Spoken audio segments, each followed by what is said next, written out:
We are going to start with chapter number 7, that is subsidiary books, cash book. So the very first topic of this is introduction to subsidiary books. Subsidiary books का क्या मतलब होता है, हम इसको क्यों बनाते हैं, इस चैप्टर में हम बेसिकली यही सीखेंगे। जैसे हमने पिछले चैप्टर्स पढ़े, अभी तक हमने जर्नल बनाना सीखा, फिर हमने लेजर बनाना सीखा। जर्नल बहुत ज़रूरी है, जिसको हम बुक ऑफ ओरिजिनल बोलते हैं या प्राइम एंट्री बोलते हैं, और उसी की हेल्प के साथ हम लेजर बनाते हैं, जिसको हम प्रिंसिपल बुक कहते हैं। बट कई बार जर्नल प्रिपेयर करना, फिर उसके बाद लेजर प्रिपेयर करना, ये हमारे लिए काफ़ी टाइम कंज्यूमिंग होता है और इसमें काफ़ी लेबर भी लगती है कंपनी की, मतलब काफ़ी पर्सन्स इसमें जो है वो काम करते हैं, जो अलग अलग अकाउंट में इसको पोस्ट करेंगे। सो ये हमारे लिए कई बार इनकन्वीनियंट हो जाता है किसी गलती को पकड़ने के लिए, कि कोई गलती हुई है कि गलती नहीं हुई है, प्लस इसमें टाइम भी ज़्यादा लगता है और कॉस्ट भी ज़्यादा आती है। सो इसी कमियों की वजह से या इसी लिमिटेशंस की वजह से जो है सब्सिडरी बुक्स का ओरिजिन हुआ। तब हम पढ़ेंगे कि क्यों हमें सब्सिडरी बुक्स बनानी पड़ती हैं। Next is need for subsidiary books. It is but natural that in every business most of the transaction relate to the receipt and payment of cash, purchase of goods, sale of goods, etc. It was found to be convenient and economical to keep separate book to record each particular class of transaction.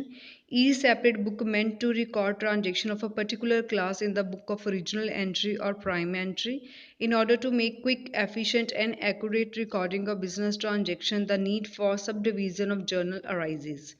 The journal is subdivided into many subsidiary books, also called day books, as these facilitate the preparation of ledger book, and it also known as sub journal or subsidiary books. जब हम journal बनाते हैं तो journal में सभी transaction का हम अलग अलग अकाउंट ओपन करते हैं। जनरली हर एक कंपनी में कैश से रिलेटेड ट्रांजैक्शन होती है, परचेजी से रिलेटेड होती है, सेल से रिलेटेड होती है। तो ये हुआ कि सबने माना कि ये हमारे लिए बहुत इजी होगा अगर हम हर एक क्लास के लिए अपनी सेपरेट सेपरेट बुक बना दें। जर्नल में तो हर एक ट्रांजैक्शन रिकॉर्ड हुई है, अगर हम इसके लिए सेपरेट बुक्स बना देंगे जहां इनका सेपरेट रिकॉर्ड रखा जाएगा, उसको हम बोलते हैं सब्सिडरी बुक्स, या हम बोल सकते हैं सब जर्नल, क्योंकि ये जर्नल से ही अराइज होता है। The system under which transactions of similar nature are entered in the relevant subsidiary book and the basis of which ledger is written is known as practical system of bookkeeping. This system reduces the labor time of recording the transaction, impersonal account, sales, purchase, etc., receiving the posting of total, not of the individual transaction. However, this system also confines to the basic rules of the double entry system. So इन्होंने बोला कि जो हमारे पास journal होता है, उसी journal की help के साथ हम फर्दर जो ट्रांजैक्शन है उसको अपनी अपनी बुक्स में डाल देते हैं, सेपरेट सेपरेट बुक्स में लिख देते हैं, जिससे हमारा खर्चा भी कम होता है, लेबर भी कम होती है, और जो इन्फॉर्मेशन हमें जब चाहिए तब हम उसको असेस कर सकते हैं। और ये हमारी डबल एंट्री सिस्टम को भी रूल को पूरा करता है।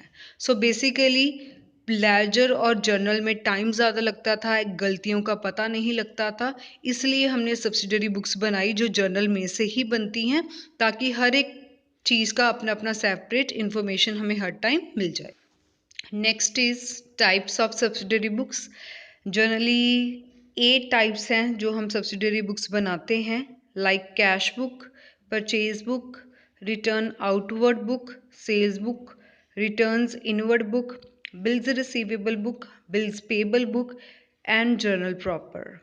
ठीक है, हर एक ट्रांजैक्शन की अपनी अपनी बुक होगी। कैश बुक हम सीखेंगे, परचेज बुक हम सीखेंगे, return outward, inward, journal proper हमने पहले ही सीख लिया है। सो ये अलग अलग बुक अपने अपने काम के अकॉर्डिंगली बनाई गई है। कैश बुक में सिर्फ कैश से रिलेटेड ट्रांजैक्शन रिकॉर्ड की जाएंगी, परचेज बुक में सिर्फ परचेजेस वाली ट्रांजैक्शंस होंगी, रिटर्न आउटवर्ड में जिसको हम परचेज रिटर्न बोलते हैं उसमें परचेज रिटर्न की ट्रांजैक्शन होगी, सेल्स बुक में सिर्फ सेल्स की ट्रांजैक्शन होगी, रिटर्न इनवर्ड में सेल्स रिटर्न की हो जाएगी। सिमिलरली बिल रिसीवेबल में, बिल्स पेबल में अपनी अपनी ट्रांजैक्शन होगी, और लास्ट में है जर्नल प्रॉपर, जो कहीं नहीं रिकॉर्ड होती, वो अल्टीमेटली जर्नल प्रॉपर में रिकॉर्ड होती है। अब इस चैप्टर में हम एक एक करके सीखेंगे। सो सबसे पहले हम स्टार्ट करेंगे कैश बुक के साथ। The very first is meaning of cash book. जैसे हम सभी को पता है कि हर एक कंपनी में कैश से रिलेटेड ट्रांजेक्शन ज़रूर होती है, बैंक से रिलेटेड ट्रांजेक्शन ज़रूर होती है, क्योंकि हर एक बिजनेस में कैश तो ज़रूर इन्वॉल्व होगा। अब जब हम जर्नल बनाते हैं तो जर्नल में कितनी एंट्रीज जो है वो कैश और बैंक के साथ रिलेटेड होती है, तो उनका अलग अलग टाइम के ऊपर बैलेंसेस का पता लगाना ये थोड़ा सा हमारे लिए डिफ़िकल्ट हो जाता है। इसलिए एक सेपरेट बुक बना दी जाती है जिसको हम कैश बुक बोलते हैं, जिसमें कैश और बैंक से रिलेटेड सभी ट्रांजेक्शन को हम रिकॉर्ड करेंगे और जब भी हम चाहे इन सभी का बैलेंसेस जो है हम देख सकते हैं। So cash book consists of cash and bank accounts taken out of ledger and maintained separately. Thus, it is a substitute of ledger for cash and bank account. It is also a book of original entry because cash and bank transaction are not recorded in any other subsidiary books.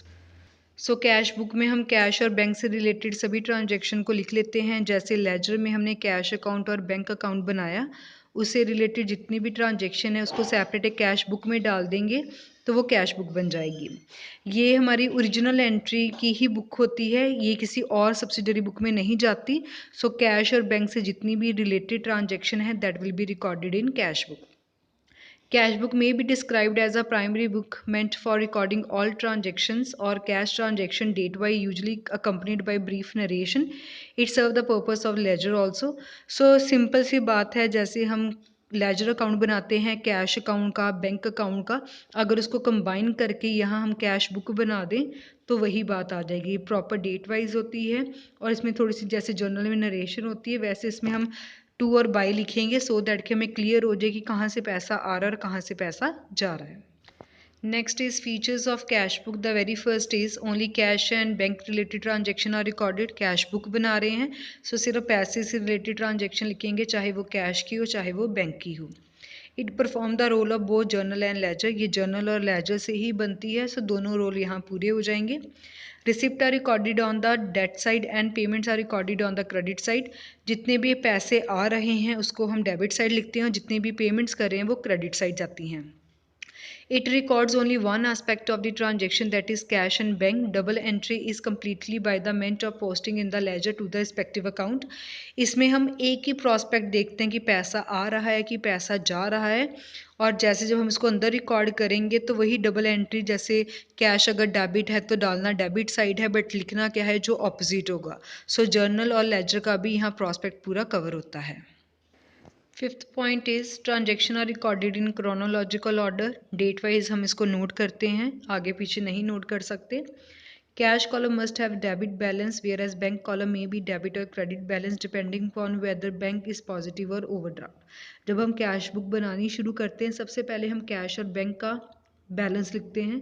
Cash का balance तो हमेशा debit side ही होता है अगर given हो question में, but bank का कई बार डेबिट और क्रेडिट कुछ भी हो सकता है। अगर तो डेबिट है तो डेबिट साइड डाल दो, अगर क्रेडिट है तो क्रेडिट साइड डाल दो। जो क्रेडिट साइड होता है वो नेगेटिव वैल्यू होती है क्योंकि बिजनेसमैन का करंट अकाउंट होता है और क्रेडिट बैलेंस ओवरड्राफ्ट को शो करता है।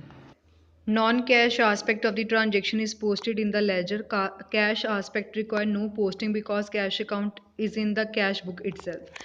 सिर्फ कैश से रिलेटेड ट्रांजेक्शन को हम इसमें नोट करते हैं, बाकी ट्रांजेक्शन अपने रिस्पेक्टिव अकाउंट में चली जाएंगी।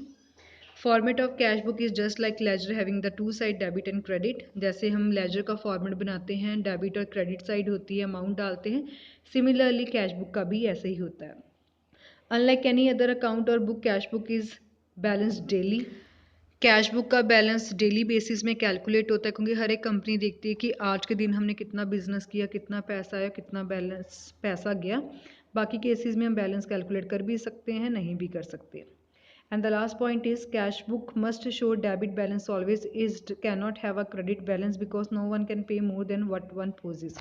जो कैश बुक है अगर हम कैश का बैलेंस देखें तो उसका हमेशा बैलेंस ब्रॉड डाउन ही होगा क्योंकि जब हमारे पास पैसा होगा तभी हम खर्चा कर सकते हैं। ऐसा तो पॉसिबल ही नहीं है कि आप पैसा आपके पास सोना और आप खर्चे ज़्यादा कर लो। सो इसलिए जब कैश बुक का जो बैलेंस होगा वो हमेशा ही डेबिट होगा, वो कभी क्रेडिट नहीं होगा। बट बैंक कॉलम का डेबिट क्रेडिट कुछ भी हो सकता है क्योंकि वहाँ ओवरड्राफ्ट की फैसिलिटी हमें मिल जाती है। So this was about features of cash book. Next is distinction between cash account and cash book. Actual में कैश बुक परफेक्ट सब्स्टिट्यूट है कैश अकाउंट का, मतलब जब हमने कैश अकाउंट यूज़ करना था वहाँ हम कैश बुक भी यूज़ कर लेते हैं। एक ही जैसी ट्रांजैक्शन इसमें रिकॉर्ड होती हैं, डेट वाइज रिकॉर्ड होती हैं, बट स्टिल दोनों में कोई ना कोई डिफरेंस है। So let us start. The very first is it is an account in the ledger, it is a separate book of account. Cash account ledger में एक अकाउंट के बनता है, और जो कैश बुक होती है सेपरेट एक सब्सिडरी बुक है जो अकाउंटिंग सिस्टम का हिस्सा है। Second point, cash account is a part of ledger. Cash account is open with the ledger in which posting is done from some book of original entry. हमने journal बनाया, journal में देखा कौन सी entry में cash आ रहा है, फिर उस एंट्री से हमने लेजर में ट्रांजैक्शन को पास किया और कैश अकाउंट बना लिया। Cash book record entries directly from the transaction, there is no need to for the book of the prime entry. यहाँ जर्नल की हमें ज़रूरत नहीं पड़ती, हम डायरेक्टली कैश बुक बना लेते हैं, बस ये देखते पैसा आया कि गया। Third point, in cash account posting is not followed by narration, in the cash book entries are followed by the narration also. जब हम कैश अकाउंट बनाते हैं तब हम कोई भी नरेशन नहीं लिखते, जैसे हम लेजर में बनाते हैं तो कोई भी नरेशन नहीं होती, बट जब हम कैश बुक बनाएंगे तो वहाँ कई बार हम जो नरेशन को लिखते हैं। And the last point is it record only one aspect of the transaction involving cash और बैंक। जब हम लेजर अकाउंट बनाते हैं, उसमें कैश अकाउंट बनाते हैं तो उसमें सिर्फ कैश और बैंक से रिलेटेड ट्रांजेक्शन को ही लिखा जाता है जिसमें कैश और बैंक हो। It record both the aspect of this transaction in cash and bank column to complete the double entry system. इसमें हम दोनों प्रोस्पेक्ट को नोट करते हैं और अपनी जो कैश बुक है उसको कंप्लीट करते हैं। So this was about the difference between cash account and cash book. Next is advantages of cash book. Cash book के हमें क्या फ़ायदे हैं? The very first is it prevent duplication of work in entering cash transaction in the journal and posting same into the ledger. इसमें हमें journal में entry लिखने की ज़रूरत नहीं है, फिर लेजर में ट्रांसफ़र करने की ज़रूरत नहीं है, हम डायरेक्टली कैश बुक भी बना सकते हैं। Cash and bank transaction can be recorded in cash book. अगर हम कैश बुक में डबल वाला सिस्टम पढ़ रहे हैं तो उसमें हम दोनों कैश और बैंक से रिलेटेड ट्रांजेक्शन को एक ही टाइम पे लिख सकते हैं। It is possible to find out daily cash and bank balance. हम डेली बेसिस पे चेक कर सकते हैं कि हमारे पास कितना कैश का बैलेंस है और कितना बैंक का बैलेंस है। Next is because cash and bank account are out of the main ledger, it keep the journal ledger of maintainable size. ये ज़्यादा लेंथ ही नहीं होता, इसमें सिर्फ कैश और बैंक वाली ट्रांजेक्शन आएंगी, सो उसके अकॉर्डिंगली जो इसका साइज़ है वो मैनेजेबल हो जाता है, ज़्यादा लेंथ ही नहीं है बनती। Fifth, cash book also serve the purpose of book of original entry as well as ledger. इसमें जब हमने कैश बुक बनाई, सारी ट्रांजैक्शन कैश और बैंक से रिलेटेड यहीं नोट कर ली, सो अल्टीमेटली ये जर्नल और लेजर को भी एक तरह से जस्टिफाई कर रहा है।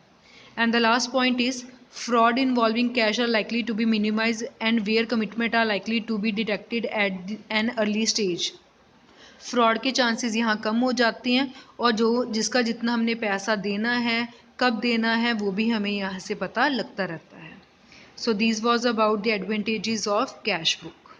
And the last topic is type of cash book. इस चैप्टर में हमने क्या क्या न्यूमेरिकली डिस्कस करना है। सिंगल कॉलम कैश बुक पढ़ेंगे, डबल कॉलम कैश बुक पढ़ेंगे, ट्रिपल कॉलम कैश बुक हमारे सिलेबस में नहीं है, सो वो हम स्किप कर देंगे। देन हम बैंक कैश बुक पढ़ेंगे, देन पेटी कैश बुक पढ़ेंगे। सो एक एक टाइप को जो है हम न्यूमेरिकली डिस्कस करेंगे इन द नेक्स्ट वीडियो। सो इस वीडियो में हमने कैश बुक सब्सिडरी बुक का मीनिंग, नीड पढ़ी, टाइप्स पढ़ी, देन डिफरेंस पढ़ा कैश अकाउंट और कैश बुक का।